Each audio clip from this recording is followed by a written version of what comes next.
Hi hello दोस्तों, नमस्कार, जोहार। आप देख रहे हैं वॉइस ऑफ एबोरिजिन चैनल्स।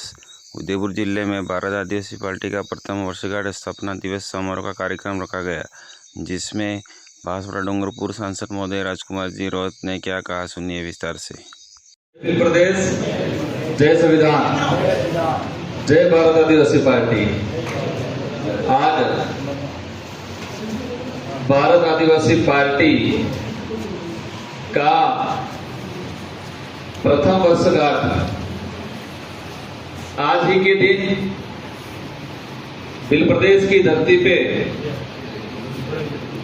84 विधानसभा क्षेत्र के अंदर गेजी काटा पे भारत आदिवासी पार्टी का पहली बार भव्य पार्टी लॉन्चिंग का कार्यक्रम हुआ था और आज 1 साल ही हुआ। 1 साल के अंदर आप सबके आशीर्वाद से, आप सबके साथ सहयोग से अपने 4 विधायक बने और आप सबके सामने मुझे बांसवाड़ा डूंगरपुर की जनता ने सांसद बनाया। देश के इतिहास में इस तरह तीव्र गति से अगर कोई पार्टी का ग्रोथ हुआ है तो वो भारत आदिवासी पार्टी, और उसी पार्टी के आज प्रथम वर्षगांठ में हमारे समस्त इस उदयपुर जिले के भारत आदिवासी पार्टी के पदाधिकारी, हमारी विचारधारा, हमारे पुरखों के जो विचार थे, हमारे पुरखों का जो संघर्ष था और हमारे पुरखों के संघर्ष और बलिदान के बाद इस देश के संविधान के अंदर हमारे लिए जो संवैधानिक प्रावधान लागू हुए, तो भारत आदिवासी पार्टी की विचारधारा जो है, जो हमारे पुरखों के संघर्ष और बलिदान और उनके संघर्ष और बलिदान के बाद संविधान के अंदर संवैधानिक जो प्रावधान लागू हुए, इन प्रावधानों को लेकर ये पार्टी कार्यरत है। इसलिए हमारा कोई भी कार्यक्रम होता है तो कार्यक्रम में हम सबसे ज्यादा अगर महत्व देते हैं तो हमारे पुरखों को देते हैं। हर कार्यक्रम में पुरखों के माल्यार्पण के बावजूद अपन कार्यक्रम स्टार्ट करते हैं। तो इसलिए एक तस्वीर के अंदर समाये हुए समस्त महापुरुषों को नमन करना चाहूंगा। अचानक कार्यक्रम सेट हुआ, 2-3 दिन के अंदर चर्चा चली और कल शाम को ही फाइनल हुआ कि भारत आदिवासी पार्टी का प्रथम वर्षगांठ कार्यक्रम और साथ ही राजस्थान, दक्षिणी राजस्थान के अंदर जो माहौल चल रहा है, जिस तरह से लोगों को गुमराह किया जा रहा है, जिस तरह से लोगों को मुख्य जो मुद्दे हैं, इन मुद्दों से भटकाकर अन्य मुद्दों पे ले जाने का जो काम किया जा रहा है सत्ताधारी पार्टी द्वारा, जिस तरह से महीना 2 महीना हो गया हम देख रहे हैं कि राजस्थान के अंदर डबल इंजन की सरकार है, और जब सरकार नहीं बनी थी कि चिल्ला चिल्ला के कहते थे कि डबल इंजन की सरकार बना तो सब कुछ हो जाएगा। राजस्थान के अंदर डबल इंजन की सरकार है, हम विपक्ष में हैं, फिर भी हमें थोड़ा ये लगा था जब विधानसभा चुनाव का परिणाम आया, लोकसभा चुनाव का परिणाम आया, कि डबल इंजन की सरकार की बात कर रहे हैं ये लोग, तो कुछ ना कुछ अच्छा करेंगे, हमारा नहीं करेंगे लेकिन क्षेत्र की जनता का, क्षेत्र का भला कुछ अच्छा करेंगे, ये उम्मीद की थी। भाजपा के कार्यकर्ताओं ने वो उम्मीद की थी और इस क्षेत्र और पूरे राजस्थान देश के अंदर रहने वाली आम जनता भले भाजपा के साथ नहीं थी, उनको भी लगा था कि कुछ तो अच्छा करेंगे।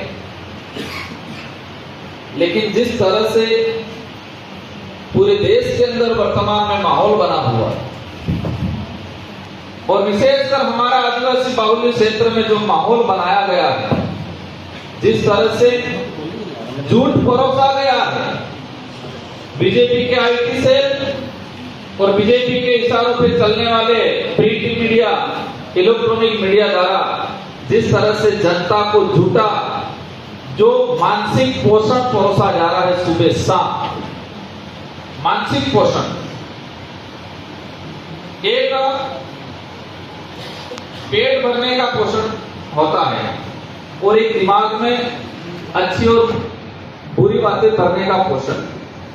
तो बीजेपी का जो आईटी सेल है और बीजेपी के इशारों पे चलने वाले प्रिंट मीडिया, इलेक्ट्रॉनिक मीडिया के द्वारा हमारे इस इलाके के अंदर जो माहौल बनाया गया है, झूठ परोसा जा रहा है, जिससे लोग भ्रमित हो चुके हैं। आज बेचारी आम जनता को समझ में नहीं आ रहा है ये हो क्या रहा है।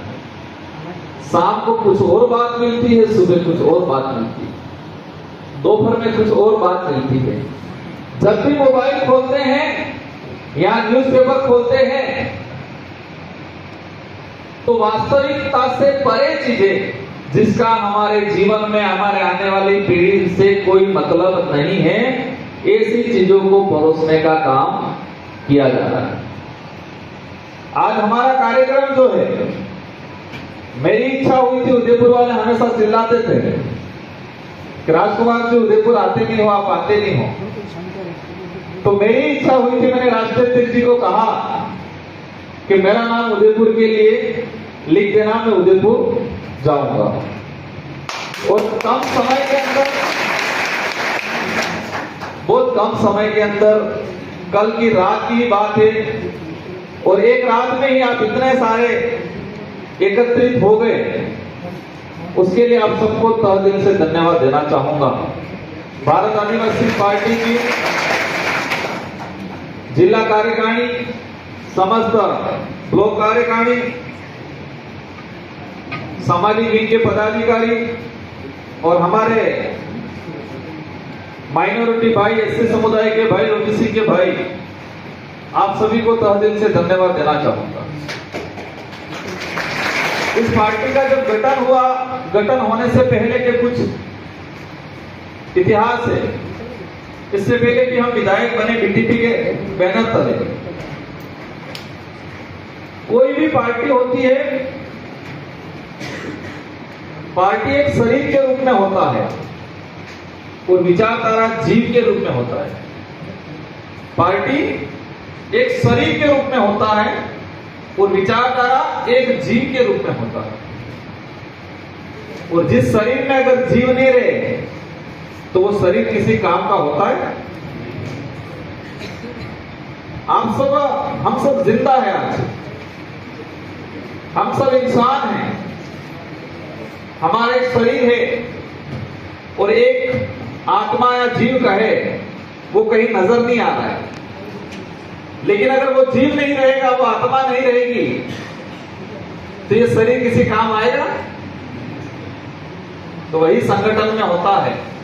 संगठन एक शरीर की तरह है और वो विचारधारा आत्मा की तरह है।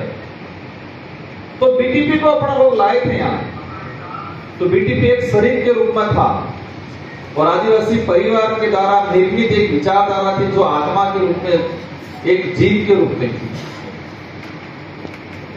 तो इंपॉर्टेंट कौन है, विचारधारा या संगठन? जिसको नहीं समझ में आया आपको पूछ लूंगा, शरीर इंपॉर्टेंट है कि आत्मा? जो जीव है वो इंपॉर्टेंट है कि शरीर? तो हमें इस बात को समझना पड़ेगा। और जिस संगठन को, यहाँ संगठन में जो कार्यकर्ता है, उस कार्यकर्ता को ये बात जब तक समझ में नहीं आएगी, वो पदाधिकारी नहीं कहलाएगा। ये विचारधारा बनाई क्यों है? एमपी एमएलए प्रधान बनाएंगे सिर्फ यूं करके नहीं बनाएंगे। एक माध्यम है, क्योंकि लोकतंत्र में लोकतंत्र द्वारा चुना हुआ जनप्रतिनिधि विधानसभा लोकसभा में जा सकता है। किसी एक व्यक्ति के साथ लाखों लोग हैं, वो बात भी महत्वपूर्ण है, लेकिन उसको चुन के विधानसभा लोकसभा में नहीं भेजेंगे तब तक मजा नहीं आएगा।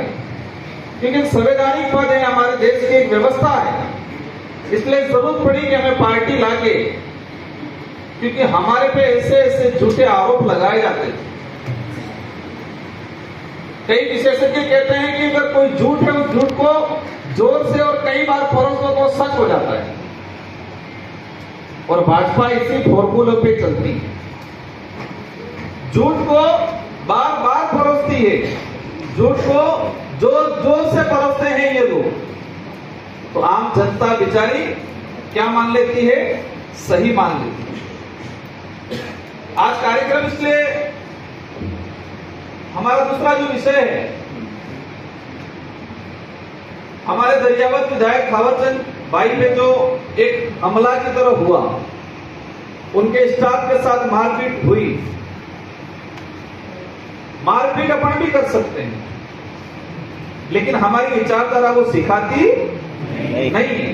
जहां तक हो सके तब तक हमारी विचारधारा वो नहीं सिखाती।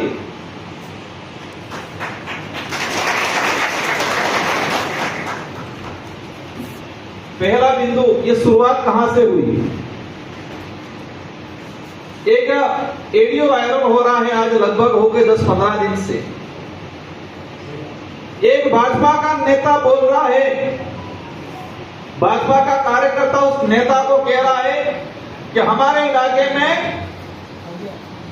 बीएपी से जुड़े आदिवासी लोग अब तैयार हो रहे हैं। तो भाजपा का नेता बोल रहा है कि इनको लत मारो और उनके घरों में आग लगाओ। ये भाजपा का नेता बोल रहा है।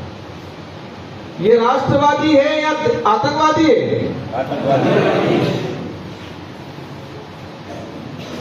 एक छोटी सी कुछ गलती हो जाती है, वो रात दिन चिल्लाते हैं माहौल बिगड़ गया, नक्सलाइट है, आतंकवादी है।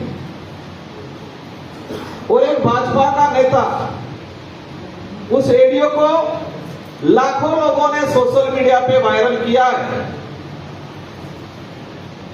लाखों लोगों ने, कि ये नेता कौन है, लेकिन प्रशासन चुप बैठा हुआ है, मीडिया चुप बैठी हुई है। किसी भी न्यूज़पेपर वाले ने या इलेक्ट्रॉनिक मीडिया ने यह नहीं छापा कि एक नेता आदिवासियों के घर चलाने के लिए कह रहा है अपने कार्यकर्ताओं को। ये कौन नेता है, इसके बारे में किसी भी न्यूज चैनल वाले ने नहीं छापा। जापान में कुछ हो जाता है तो यार डूंगरपुर, बांसवाड़ा, उदयपुर के न्यूज़पेपर में छापते हैं, लेकिन आदिवासी इलाके में आदिवासियों को घर चलाने की बात हो रही है, वो कोई नहीं छाप रहा है। पुलिस प्रशासन बहादुरी दिखाती है गरीब पे, लेकिन एक नेता कह रहा है आदिवासियों के घर चलाओ, वहां वो चूहे की तरह चुप होके बैठी है। एक भाई ने सोशल मीडिया पे कुछ समय एक छोटे से लड़के ने लिख दिया था, यहाँ के जो सांसद है मन्नाल रावत, उनको लेके कि आदिवासियों के खिलाफ जाओगे तो वक्त आने पे यहाँ की जनता आपको सबक सिखा देगी। और मैं कहता हूं चुनावी दौरान हमने नारा लगाया था कि रगड़ा निकालेंगे, तो उस भाई ने कहा रगड़ा निकालेंगे। एक छोटी सी बात पे उसने मुकदमा दर्ज किया। उदयपुर जिले की पुलिस प्रशासन उसको अहमदाबाद बेचारा मजदूरी कर रहा था, वहां से उठा के ले गया। एक मर्यादित भाषा में उसने कमेंट किया है और मीडिया चिल्ला चिल्ला के छाप रहा था, ये हो गया है, वो हो गया है। और एक नेता कह रहा है आज कि आदिवासियों के घर चला, उसके कार्यकर्ता को निर्देश दे रहा है लठ मारो, लेकिन इस बात को दबाने की पूरी कोशिश की जा रही है। कौन है वो नेता?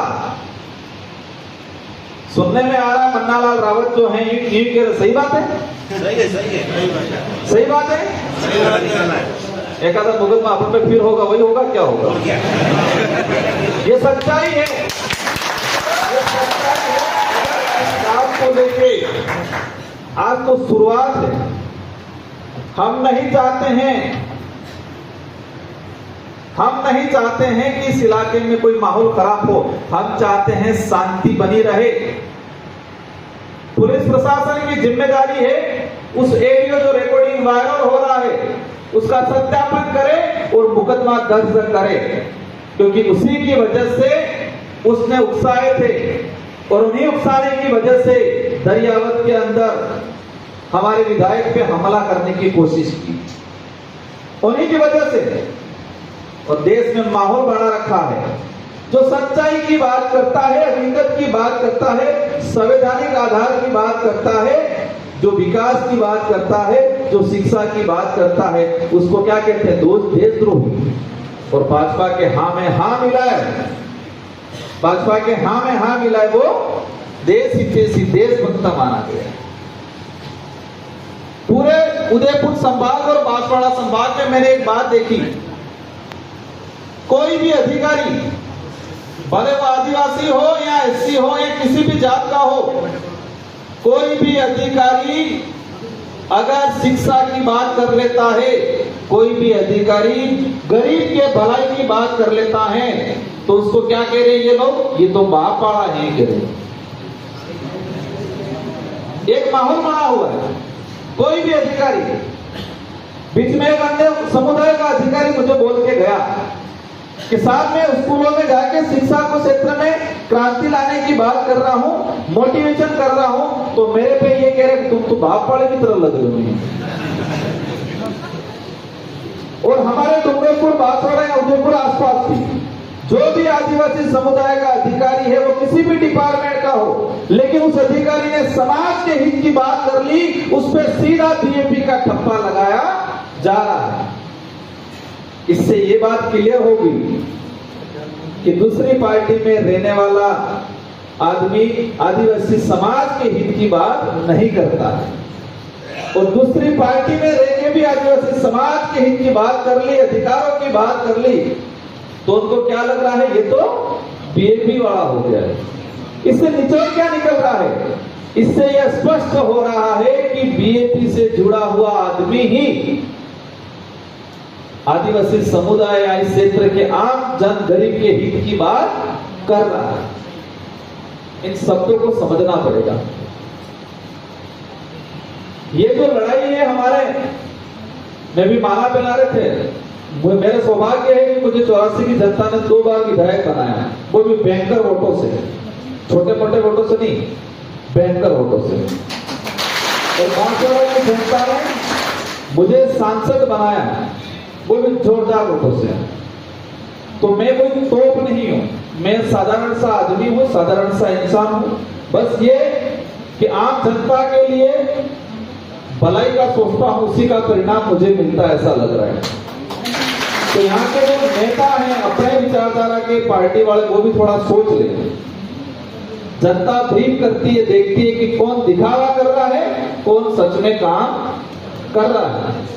और मैं हर जगह जाने से इसलिए बचता हूं कि मेरे जाने से नेता दिक्कत हो जाती है, दूसरी पार्टी वालों को भी, अपने वालों को भी। पता नहीं सही में कांग्रेस बीजेपी वाले नेताओं को दिक्कत होती है ना, अपने वालों को भी दिक्कत हो जाती है, क्योंकि वो जो दिखावा करता है वो मेरे को पसंद नहीं। संगठन के लिए काम करना है तो दिल से करो, दिखावा नहीं। आप पीछ पे नहीं खेल सकते हो, किसी और को मौका दो। फालतू पीछ पे जाके बॉल गवाने का, ओवर गवाने का काम मत करो, क्योंकि समय सीमित है, हमारा सबका समय सीमित है। तो साथियों, आज जो मूल बात है, एक बात सबसे पहले हमें हमारे जीवन में, हमारे संगठन में यह तय कर लेना है कि हमको हमेशा अनुशासित रहना है। हमको किसी पे भी अमर्यादित भाषा का उपयोग नहीं करना है। अमर्यादित भाषा का वही व्यक्ति या वही संगठन के लोग उपयोग करते हैं जिनके अंदर नॉलेज नहीं होता है, बौखलाहट हो जाती है, झूठ बरसते हैं, गलत नीतियों वाले लोग भी इस तरह की बौखलाहट वाली भाषा उपयोग करते हैं। मैं देख रहा था बाबूलाल जी टीएडी मंत्री हैं खराड़ी, वो कह रहे हैं कि बीएपी वाले बोल रहे हैं कि आदिवासी बहन बेटे की शादी मुस्लिम समाज से कर लेंगे। शर्म आनी चाहिए। तुम बताओ किसने बोला, कहां बोला? इतना झूठ। अंग्रेजों की नीति अपना रहे हैं। एक चीज ध्यान रखना हमेशा, जो खुरापाती होता है उसके दिल से दिमाग से खुरापाती बात ही निकलती है। आज राजस्थान सरकार ने उनको आदिवासियों के कल्याण के लिए उनका जो डिपार्टमेंट है टीएडी मंत्री बनाया है, लेकिन बाबूलाल जी आज भाजपा प्रचारक मंत्री के रूप में काम कर रहे हैं। टीएडी का अता पता नहीं है।